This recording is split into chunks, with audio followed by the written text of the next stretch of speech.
দীর্ঘ প্রতীক্ষার পর আজকে তোমাদের সামনে নিয়ে এলাম এমন একটা ভ্যাকেন্সির খবর যেটা তোমরা আগের থেকে চাইছিলে। ভিডিওটা তোমার জন্য খুবই গুরুত্বপূর্ণ হবে যদি তুমি এই চাকরির খোঁজে রয়েছ। পানিপারুল কিরণ ডিফেন্স একাডেমির পক্ষ থেকে আমি তোমাদের জানাই সবাইকে স্বাগত। Indian air force group C civilian পোস্টের এই চাকরিটি সেন্ট্রাল গভর্নমেন্টের জব এবং এটি স্থায়ী জব, বাড়ির পাশে এবং নিজেদের ডিস্ট্রিক্টের মধ্যে। ভারতীয় বায়ুসেনা দপ্তরে এই নিয়োগটি হবে। এটা গ্রুপ সি সিভিলিয়ান পদে হবে চাকরিটি। এটি নিয়োগ বিশেষ বিজ্ঞপ্তি ভারতের বিভিন্ন রাজ্যের জন্য বেরিয়েছে। এতে মোট 0 পদ প্রকাশিত হয়েছে, যার মধ্যে পশ্চিমবঙ্গে হয়েছে সবথেকে বেশি। এই নিয়োগ প্রতিযোগিতা সবথেকে কম হয় সাধারণত যারা এসএসসিজিডি বা আরপিএফ বা ইন্ডিয়ান এয়ারফোর্স নেভিতে প্রতিযোগিতা দিয়েছে তাদের জন্য কিন্তু খুব গুরুত্বপূর্ণ হবে এই ভিডিওটা। যদি তুমি আমাদের চ্যানেলে নতুন হয়ে থাকো চ্যানেলটাকে সাবস্ক্রাইব করবে, লাইক করবে, শেয়ার করবে। 0 পদ এখানে মোট রয়েছে 153, পশ্চিমবঙ্গেই রয়েছে 148টা, বাকি 3টি আসাম, হরিয়ানা এবং দিল্লির জন্য রয়েছে। সেটা তোমরা এখানে ম্যাচ করে নিতে পারো। এই জন্য কম্পিটিশানটা কম হবে।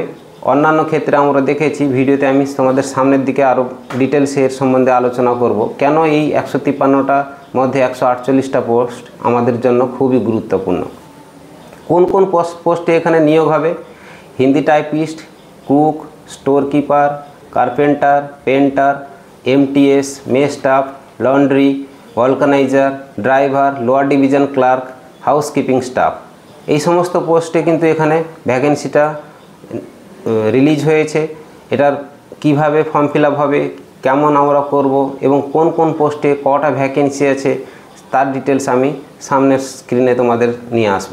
হিন্দি টাইপিস্ট যে ছাত্রছাত্রীরা জেনে থাকবে তাদের জন্য 1টা পোস্ট রয়েছে, কুকের জন্য রয়েছে 12টা পোস্ট, স্টোর কিপারের জন্য রয়েছে 16টা পোস্ট, কার্পেন্টার 3টা, প্রিন্টারের জন্য 3টা, এমটিএসে 53টা, মাল্টিটাস্কিং স্টাফের জন্য 7টা, লন্ড্রিম্যান 3টে, ভলকানাইজার 1টা, ড্রাইভার 8টা, লোয়ার ডিভিশন ক্লার্ক 10টি এবং হাউসকিপিং স্টাফ 31টি।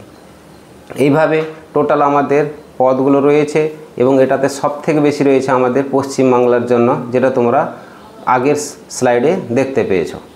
বয়স সীমা এখানে কি হবে? বয়স সীমা 18 থেকে 25, ইউআর ক্যান্ডিডেটের জন্য, ওবিসির জন্য 18 থেকে 28, এসসি এসটির জন্য 18 থেকে 30।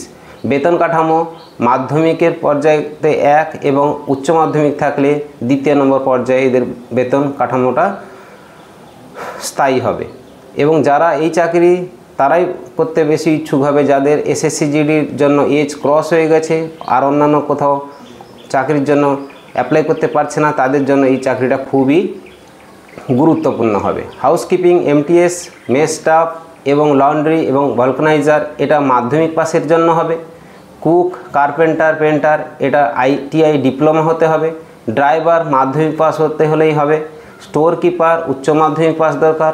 এলডিসি এবং টাইপিস্ট যে হিন্দির টাইপিং এর যে টাইপিস্ট হবে সে তার জন্য উচ্চ মাধ্যমিক এবং সঙ্গে টাইপিস্ট থাকতে হবে। এই সমস্ত ডিটেলসের সম্বন্ধে যাদের ধ্যান ধারণা থাকবে তারা এই পোস্টের জন্য মানে নর্মালি তোমরা ফর্মটা ফিল আপ করতে পারবে। এবং এই ফর্ম ফিল আপটা কীভাবে হবে সেটা আমি তোমাদের নেক্সট স্লাইডের মাধ্যমে নিয়ে আসব।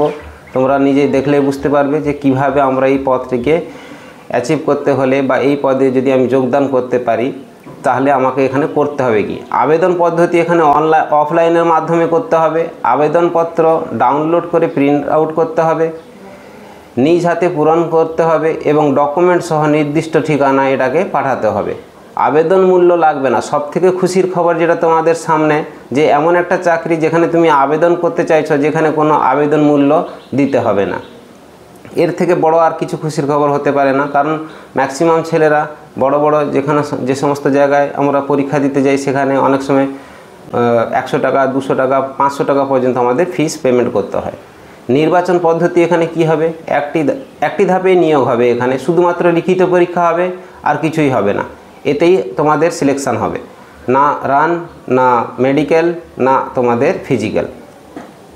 100 নম্বরের এমসিকিউ পরীক্ষা হবে এবং তার মধ্যে সাবজেক্ট থাকবে English, general awareness, reasoning, numerical aptitude, যেটাকে আমরা ম্যাথমেটিক্স বলে থাকি। এই সমস্ত পরীক্ষা হবে। এবং যারা বাকি আইটিআই সেক্টর থেকে বা যারা টাইপিং সাইড থেকে যারা ফর্ম ফিল আপটা করবে তাদের জন্য একটা স্কিল টেস্ট হবে এখানে। তাহলে আশা করি তোমরা এই সমস্ত জিনিসগুলো সঠিকভাবে বুঝতে পেরেছো। যদি বুঝতে পেরে থাকো তাহলে ভিডিওটাকে লাইক করবে। নির্বাচন পদ্ধতির মধ্যে যদি কারোর কোনো রকমের কোশ্চেন থেকে থাকে তাহলে আমাদের কমেন্ট বক্সে এসে অবশ্যই জানাও। প্রয়োজনীয় ডকুমেন্ট তোমাদের কি হবে? বয়সের প্রমাণপত্র, শিক্ষাগত যোগ্যতার প্রমাণপত্র এবং কাস্ট সার্টিফিকেট 2 কপি ফটো। বয়স প্রমাণপত্র তুমি মাধ্যমিকের অ্যাডমিট কার্ড দিলেই, মার্কশিট দিলেই বোঝা যাবে, সেটার 2 কপি ওখানে দেবে। শিক্ষাগত যোগ্যতা প্রমাণ তোমার মাধ্যমিক থাকতে পারে, উচ্চ মাধ্যমিক থাকতে পারে, যে কোনো ডকুমেন্টস যেগুলো তোমাদের কাছে রয়েছে সেগুলো পাঠাবে। এবং কাস্ট সার্টিফিকেট, বিশেষ করে যারা কাস্ট থেকে প্রিভিলেজ নিতে চায় তারাই শুধুমাত্র কাস্ট সার্টিফিকেট এখানে শো করবে। আবেদনপত্র জমা করার ঠিকানা নিম্নলিখিত। Air officers commanding air force station, Arjun Singh, Panagarh, West Bengal. এটা রয়েছে তোমাদের পিনকোড। এই অ্যাড্রেসের মাধ্যমে তোমরা কিন্তু ডকুমেন্টসগুলোকে পাঠাতে পারো। এর রিক্রুটিং প্রসেস লগভগ 8 থেকে 9 মাসের মধ্যে কমপ্লিট হয়ে যায়। 1 বছরের মধ্যে এটা জয়েনিং হয়ে যায়। যার জন্য কোনো রকমের কোনো কোচিং বা যে সমস্ত ছেলেমেয়েরা এই সমস্ত পরীক্ষা দিতে ইচ্ছুক, আমি সাজেস্ট করব তাদের যারা এসএসসিজিডি বা অন্যান্য প্যারামিলিটারি ফোর্সেস বা ইন্ডিয়ান আর্মি, এয়ারফোর্স, নেভিতে পরীক্ষা দিয়েছিল, তাদের বয়স সীমা পেরিয়ে গেছে, সেকেন্ড টাইম অ্যাটেম্প্ট করতে পারেনি, তাদের জন্য এটা কিন্তু খুব গুড নিউজ হবে। যদি তারা ইচ্ছুক হয় নিজেরা, তাহলে এই আবেদনটা কিন্তু করতে পারে। আমি তোমাদের পালিপারল কিরণ ডিফেন্স একাডেমির পক্ষ থেকে এই চাকরির জন্য যে তোমাদেরকে সাজেশন করছি, এটা আমি আজকে দীর্ঘত 7 বছর পর, মানে আফটার রিটায়ারমেন্ট 7 বছর পর প্রথম একবার এয়ারফোর্সের এই সিভিলিয়ান ভ্যাকেন্সিটা দেখলাম, যেটা আমাদের মানে ওয়েস্ট বেঙ্গলের বুকে এত বেশি ভ্যাকেন্সি রয়েছে। Thank you for watching. Jai Hind.